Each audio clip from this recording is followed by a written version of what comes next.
l'Université Laval. L'Université Laval, qui, bon, Sophie va se présenter bientôt, Polytechnique Montréal, c'est moi-même, et plusieurs autres universités dans le Canada anglais. C'est un programme financé par Mitax. Donc, je passe tout de suite le premier diapo, c'est ça. Donc, je vais commencer par me présenter. Donc, Fabiano Melini, je suis professeur au département de mathématiques, génie industriel de Polytechnique Montréal. J'enseigne l'entrepreneuriat, l'innovation, le développement de produits, notamment de produits technologiques, là, parce que je suis dans une école de génie. J'ai une expérience de cofondateur de deux entreprises. Ça fait longtemps avant d'être professeur. Et donc, voilà. Moi, avec ma collègue Sophie, je partage le rôle de co-lead régional du programme I2I pour la cohorte francophone. Sophie, je te laisse te présenter. Oui, bonjour tout le monde. Alors, ça me fait vraiment plaisir d'être avec vous aujourd'hui. Donc, je suis professeure à l'Université Laval en entrepreneuriat technologique et international. J'ai débuté ma carrière en développement économique et en consultation. Donc, il y a déjà plusieurs années, plus de 20 maintenant, que j'accompagne les entrepreneurs technologiques dans la création de leur entreprise et leur expansion sur les marchés étrangers. Donc, le programme I2I me tient particulièrement à cœur et j'ai bien hâte d'en discuter plus abondamment avec vous. Ouais. Et comme je vous ai déjà dit, ça, c'est un programme qui est financé par Mitax. Donc, nous avons ici Émilie Benoît qui, elle est elle va parler ici au nom de Mitax, mais elle est la représentante de Mitax chez Polytechnique Montréal. Donc, Émilie, je t'invite d'ouvrir ton microphone et dire quelques mots pour nous pour ouvrir ce webinaire. Bonjour tout le monde, donc, moi c'est Émilie Benoît, je suis conseillère au développement des affaires chez Mitax et comme l'a dit Fabiano, je suis une des représentantes Mitax au sein de Polytechnique Montréal. Donc à Mitax, on a des gens comme moi dans toutes les universités, donc si jamais vous avez des questions concernant Mitax, n'hésitez pas à nous contacter, je vais mettre un lien dans le chat si jamais vous avez des questions spécifiques à vos établissements d'enseignement.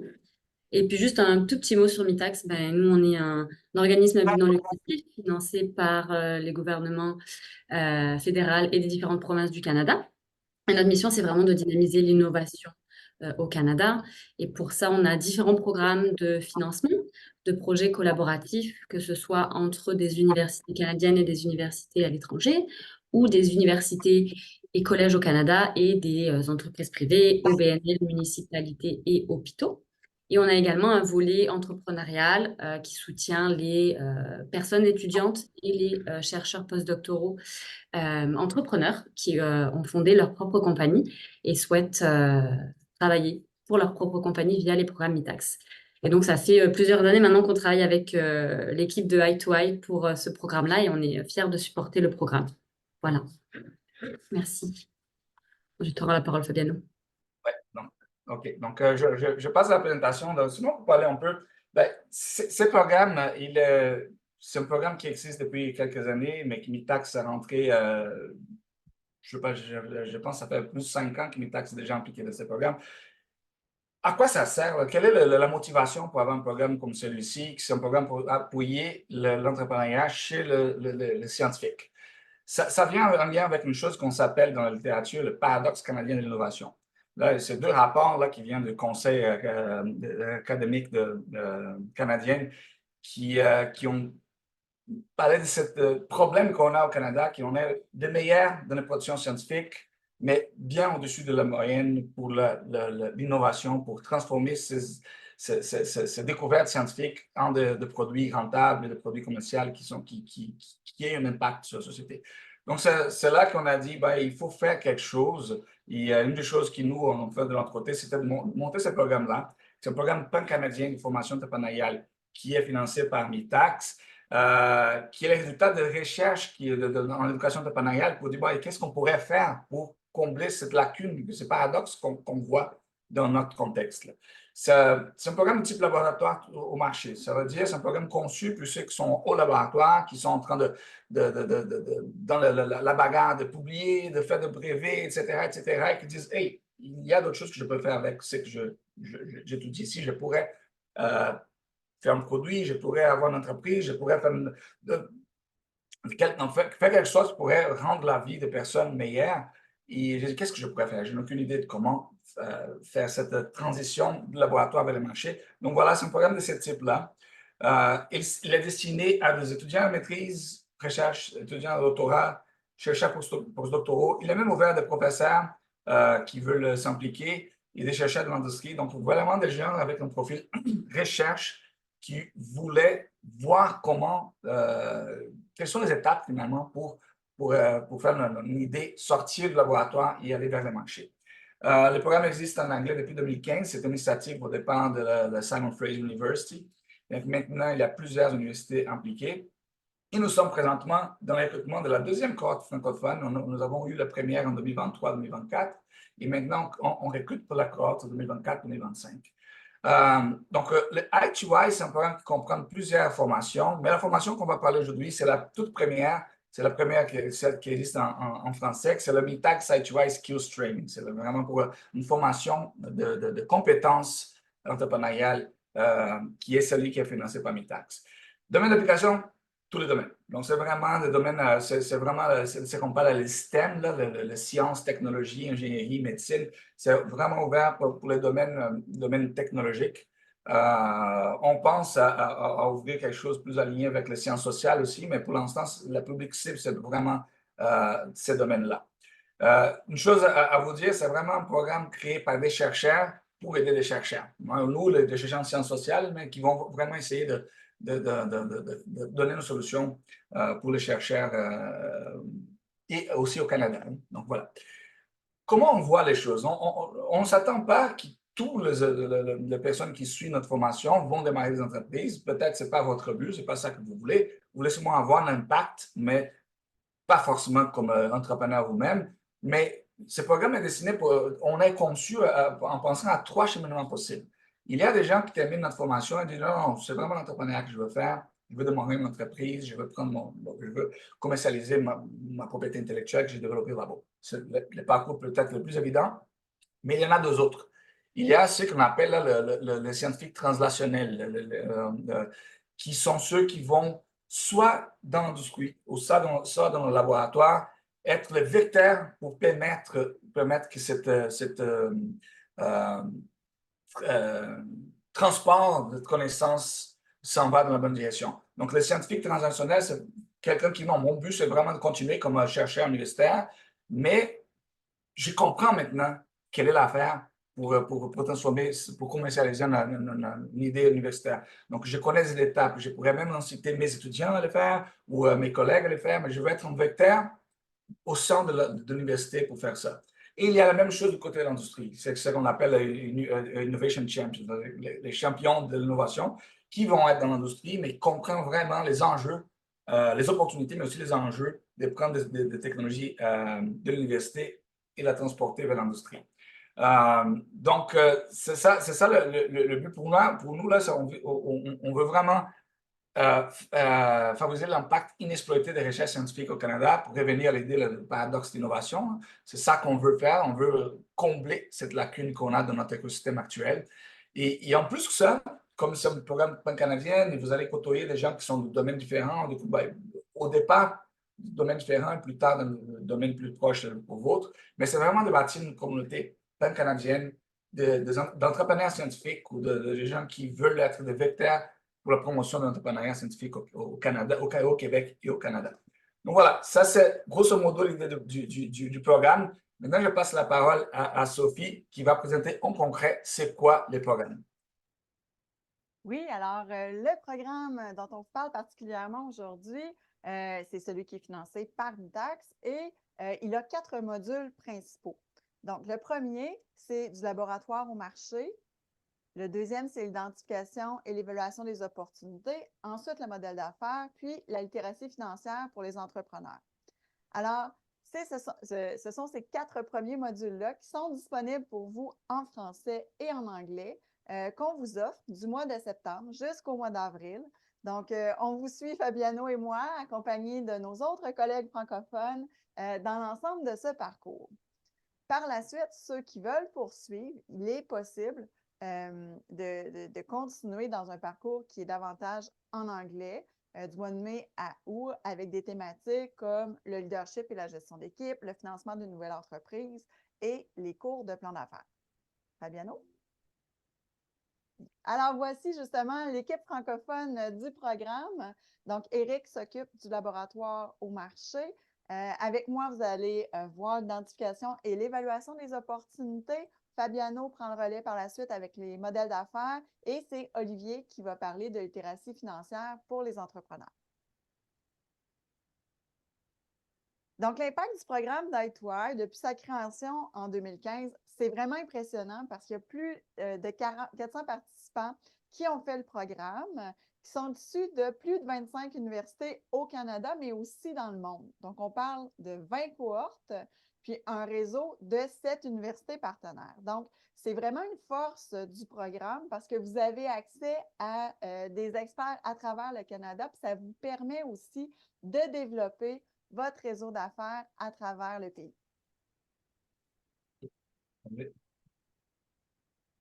Donc, on ne pouvait pas le dire devant tout le monde quand il y a eu la diplomation il y a quelques semaines, mais on était particulièrement fiers, Rama, Fabiano et moi, parce que la gagnante de la dernière cohorte, Invention to Innovation, c'était une francophone. Donc, c'est Amandine qui avait fait le parcours avec nous en français qui a remporté la compétition de pitch à la fin du programme.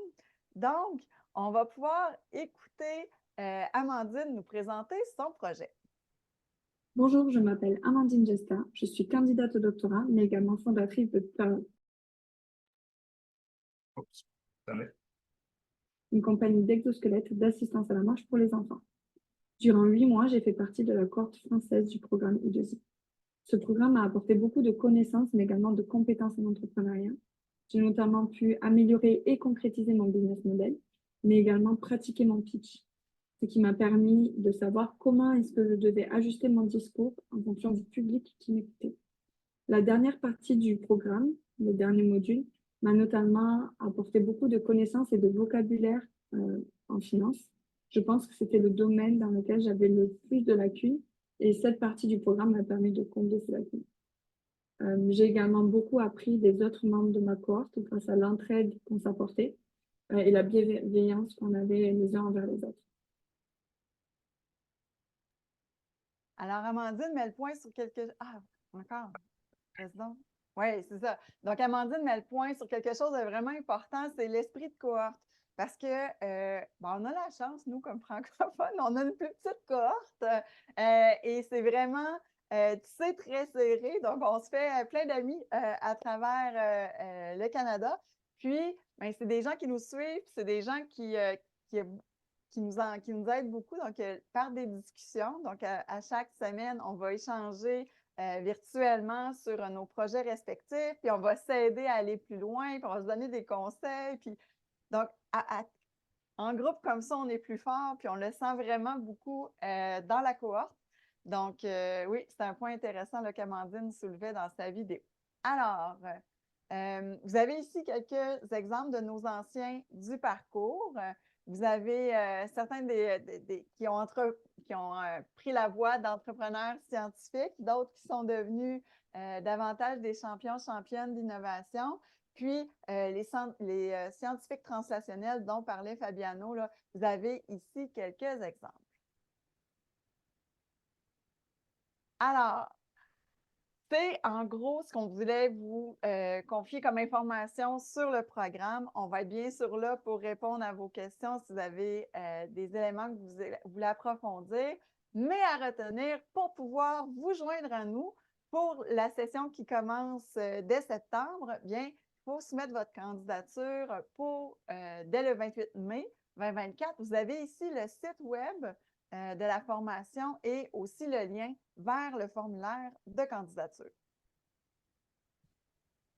Donc, merci beaucoup et nous sommes maintenant disponibles pour répondre à vos questions. Alors, on vous écoute. Je vais déjà anticiper une question que je sais que vous allez poser. Donc, je vais revenir ici sur le programme. Moi, pour... Oups, c'était trop. Attendez.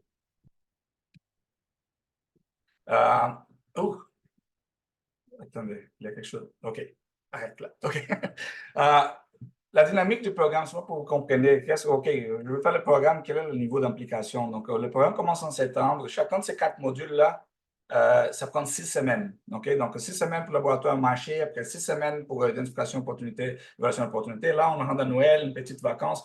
Donc, là, 6 semaines pour modèle d'affaires, une semaine de congé, après 6 semaines pour littératie financière. C'est un cours qui se déroule en ligne.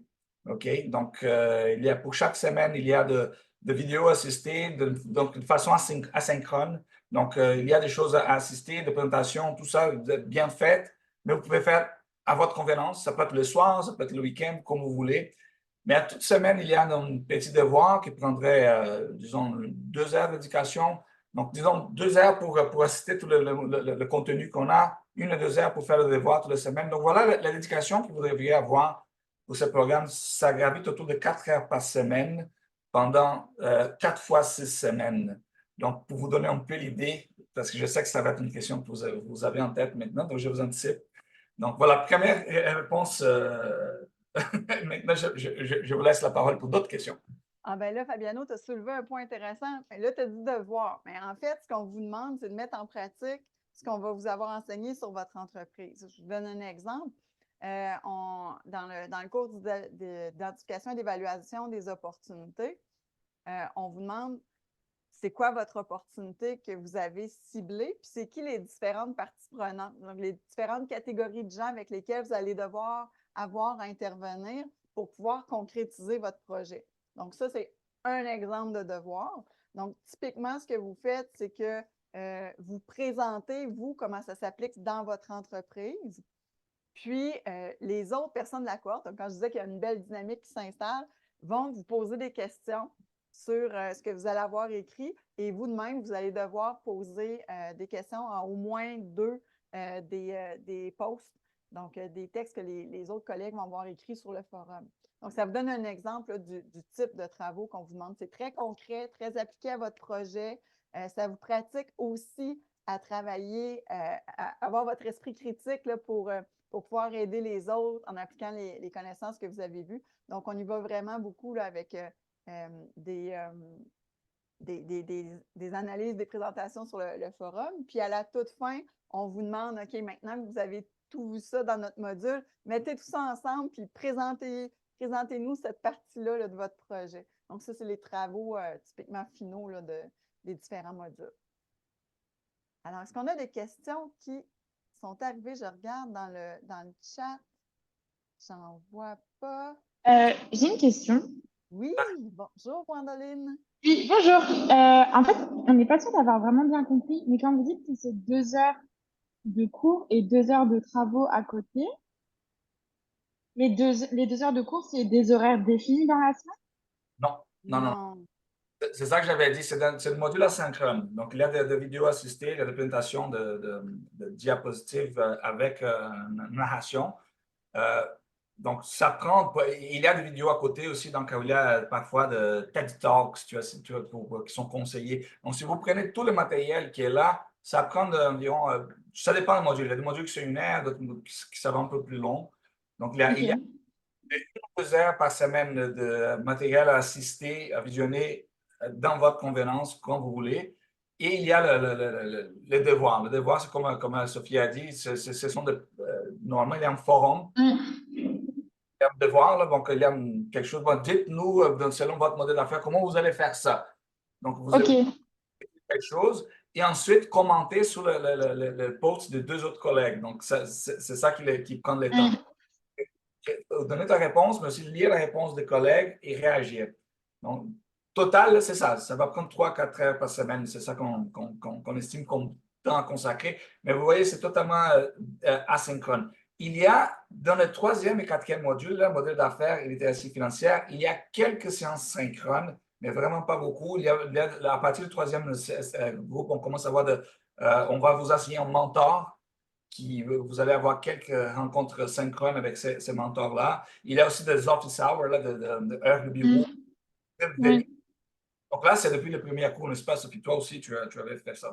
Donc, tout au long du cours, il y a des horaires qui vont dire, bon, moi, je suis disponible sur Zoom dans tel horaire, tel horaire. Vous pouvez rentrer, me poser vos questions. Là, ce sont des sessions synchrones. Et il y a 3 séances totalement synchrones. Une au départ du programme, en septembre, en janvier et une autre en avril. C'est une séance pan-canadienne, tout le monde est là. mais il y a seulement 3 pendant toute l'année. Ok, et en fait, on est un binôme sur le projet parce qu'on a déjà commencé à monter quelque chose. Mais comment ça se passe quand on a un binôme? Est-ce qu'on peut postuler toutes les deux, mais ça veut dire qu'on va rendre les mêmes travaux? Ben, en fait, moi, j'en ai eu un binôme dans la cohorte. Ben, on avait, pas juste moi, on avait un binôme dans la cohorte francophone la session passée.